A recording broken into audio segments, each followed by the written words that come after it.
Hey everyone, Hello. hope you're doing well. And I know most of you have been following along with our email updates and are curious to know what in the world is going on with the Jollies.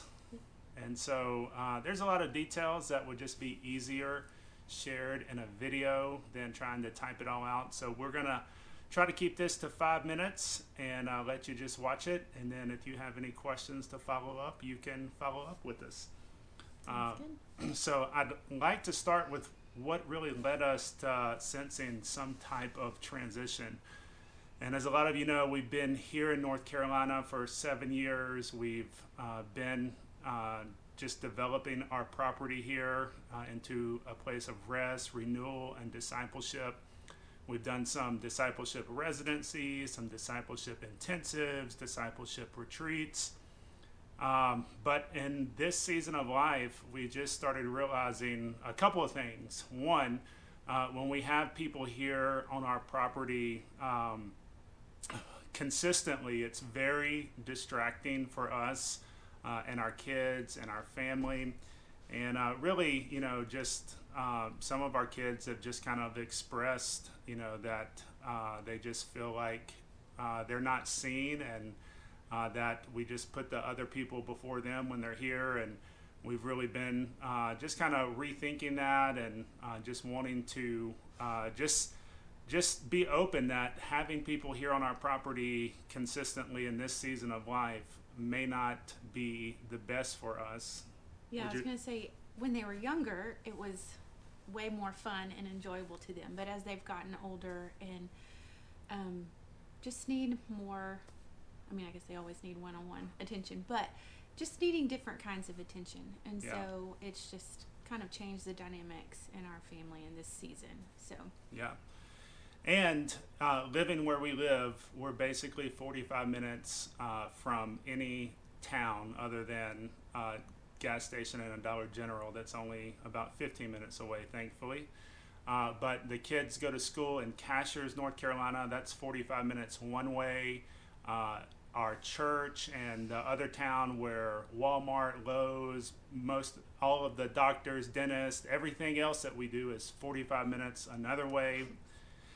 And with our kids getting older and just having more activities and more things going on, I mean, we added it up at the beginning of this year. We were spending consistently between 3 and 4 hours on the road trying to get from place to place and town to town. And it just we just felt like we can't get anything done because we can't be anywhere consistently for a long period of time, whether that be here at our property in town.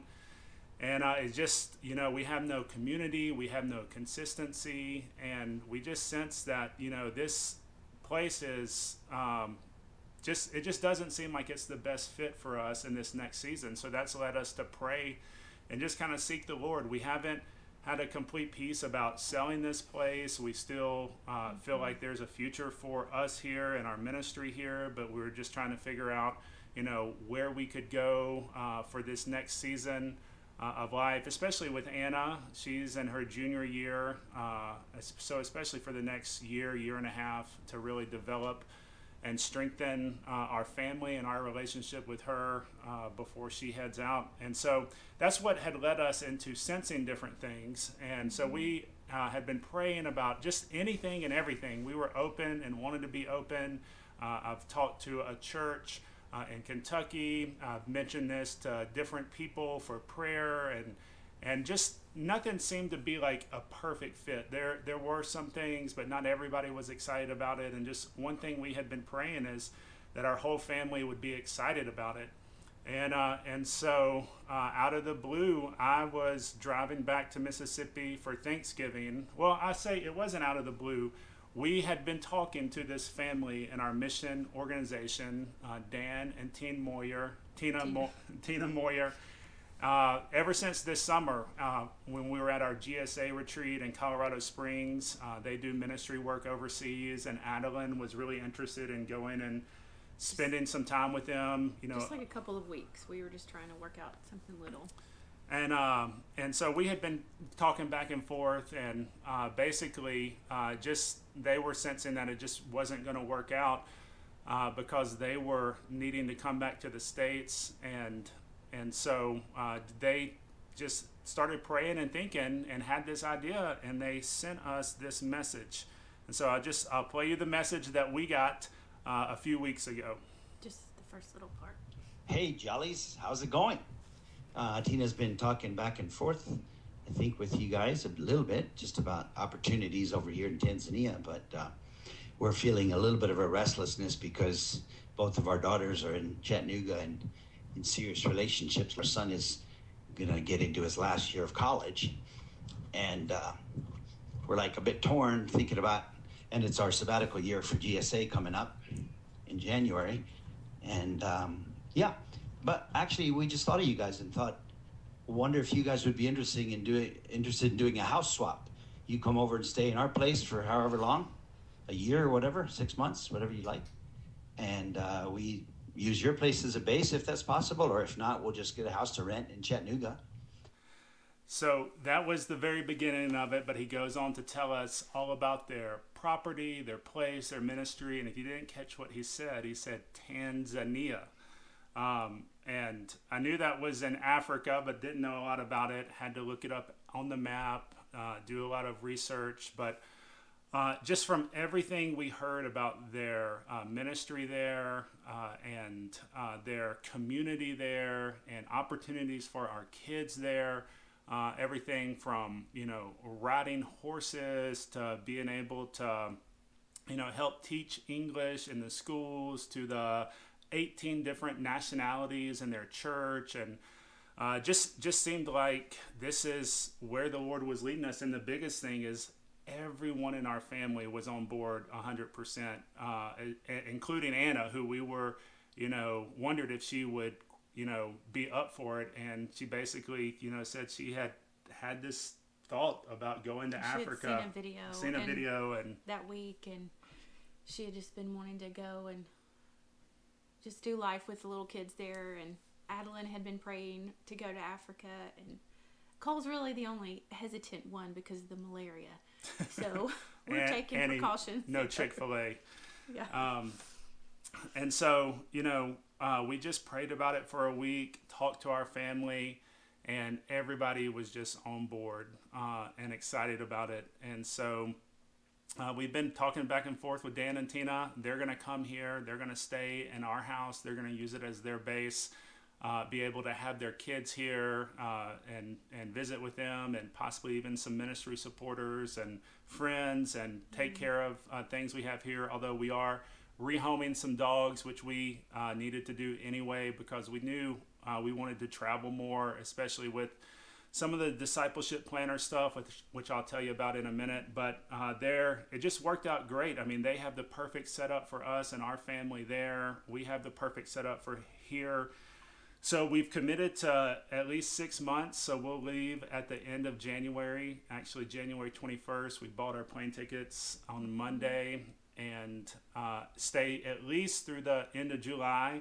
But if everything's going great and we are enjoying it and feel the Lord is leading us to stay there, we can stay for a whole year on a tourist visa, which would be through the end of November, December next year.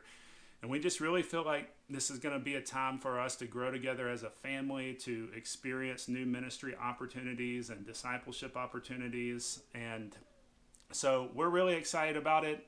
With the discipleship planner, I have one of the first guys I started meeting with here at the discipleship planner. He's going to keep fulfilling all the orders and sending those out and keep it going. And just an update with that is one reason we haven't promoted it as much as we have is because we have been trying to get the trademark for the name discipleship planner, which we did not get.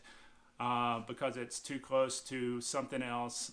But in talking with our lawyer, we needed to add something to the name discipleship planner, or something to the word discipleship, because planner is a generic name and they don't even give a trademark for that.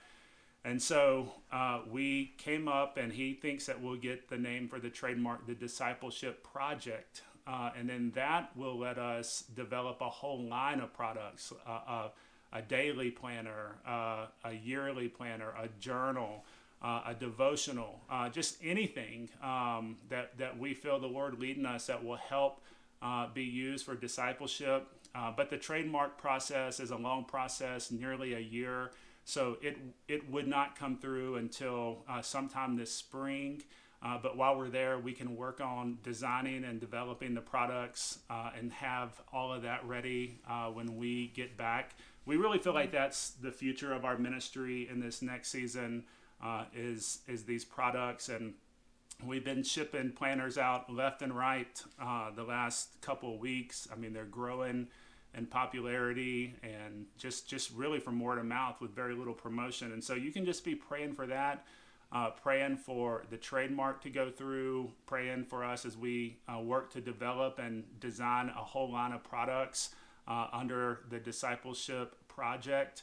And we will keep you up to date with that. So that's one of the things we'll be working on while we are there as well. So anything else you would add? Well, just speaking of that, as we're working on that and updating and making some changes or some new ideas, we'd love to hear any feedback that you have.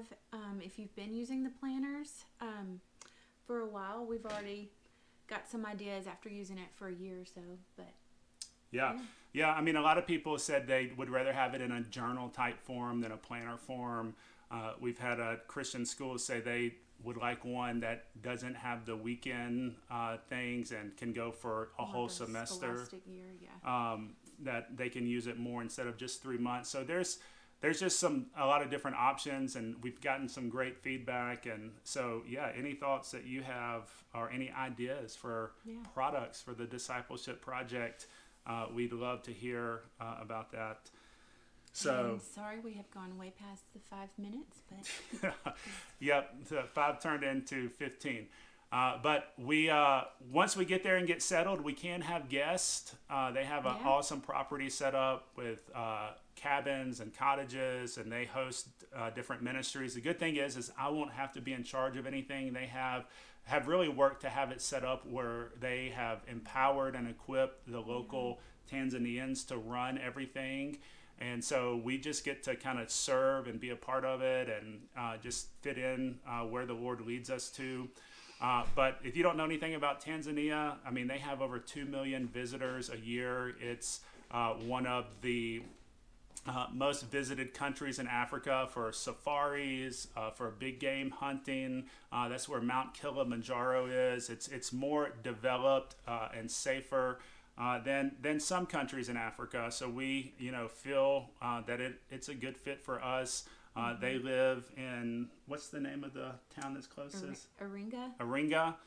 So you can look that up on the map, but they're at 5,000 feet in the mountains. And so we'll keep you updated with everything. As you know, I've been trying to send out updates each week. And so I'll keep that going with our life and adventures in Tanzania with some text and some videos and just keep you updated. And we just covet your prayers, your financial support for anybody that feels led. There's a lot of expenses getting there with plane tickets and transportation. But once we get there, it actually will be cheaper to live there than it will here. And so just as the Lord leads you to give, it would be a blessing to us and for everyone that has been supporting us. Thank you, thank you for your prayers and your support. We love you. We're praying for you as well. And any questions you have, just feel free to reach out. Yep. God bless. Bye.